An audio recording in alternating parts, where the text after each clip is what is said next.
Part 1. First Impression.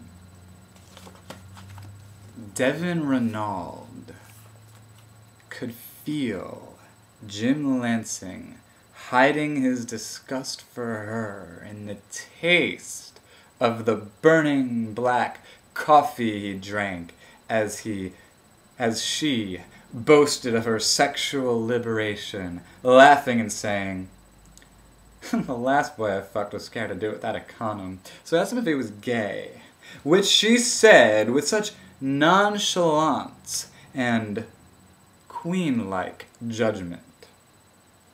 Devon felt Jim's disgust grow like an infatuation. She felt him become seduced, even chilled, by the idea of saying something himself which would outboast her self-loving sense of liberation, because she felt certain it was Jim's vice to outdo others, as to remind them that everybody shits and wipes her or his ass.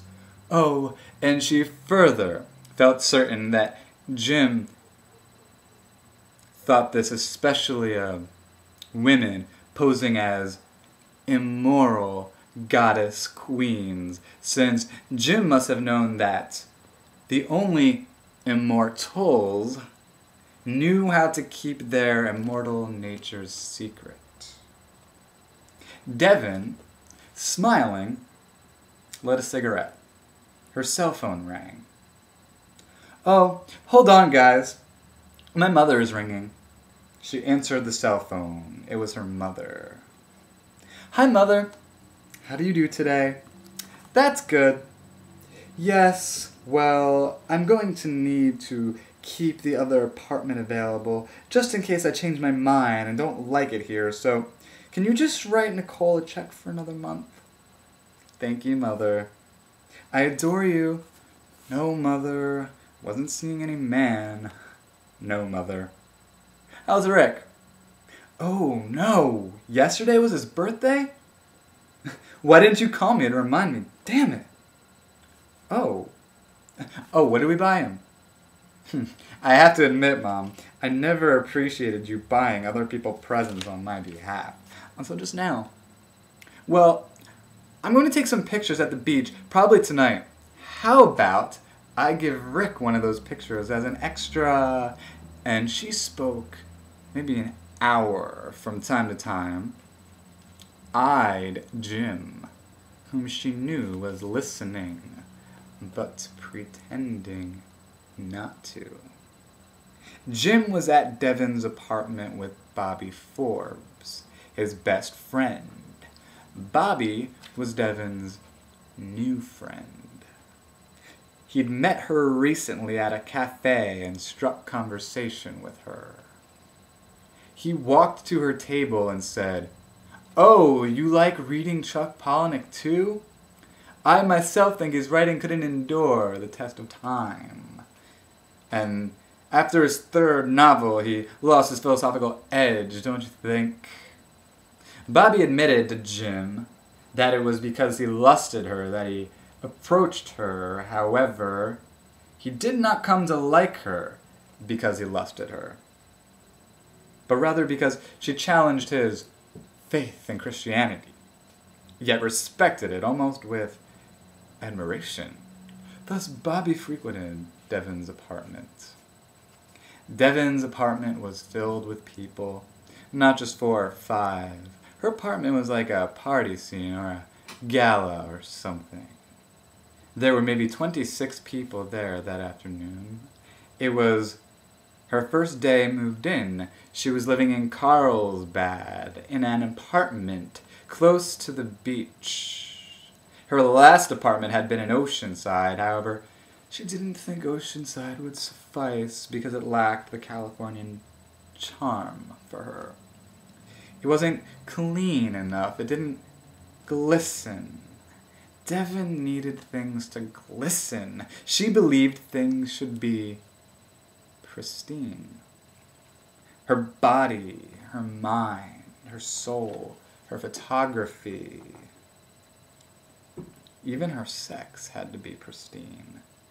Jim didn't know anybody at Devon's party, not even Devon, until Bobby eventually introduced them. "Hi," Devon said, as if Jim were her well-esteemed guest, but not necessarily anything more. "I've heard a lot about you," Jim said, shaking her hand. "Nice handshake." "Likewise," Jim said with as much avoidance as he could. Devon could tell she intimidated him and probably gave him an erection, and it amused her. He was such a dick, and she loved it. A goddamn elitist, a jerk, whose best features were his amazing blue eyes. She wanted to photograph them. His eyes almost seduced her because they looked not of arrogance, the way he acted, but of oceanic liveliness, which was perhaps his best-kept secret. "I'm so smart," Devon thought to herself as she had nailed down his character. "Well, thank you so much for coming. You must introduce yourself to my friends." She smiled and walked away.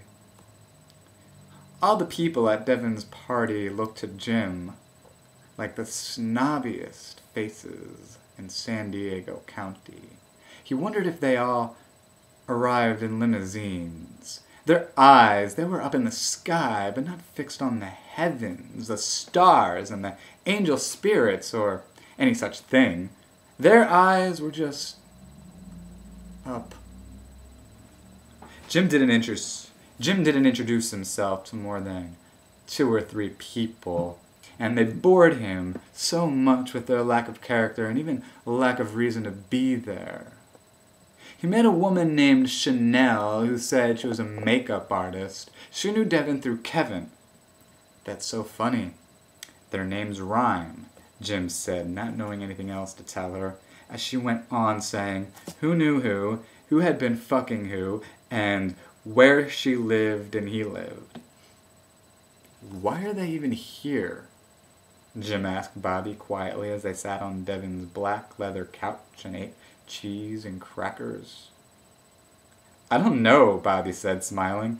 Bobby and Jim both thought of the sound of the crackers crunching in Bobby's mouth, and that it was the most interesting thing about the party. Probably because Devon told them to. "I can't figure out who they are." "Dude, me neither. I love it." Bobby grabbed a few more crackers and a couple of green grapes from a big white bowl. "You love it?" Jim asked, finally grabbing a couple of green grapes. He didn't want to eat the grapes because it might signify he was enjoying himself. However, he longed to taste them in his mouth, and so he submitted himself to them.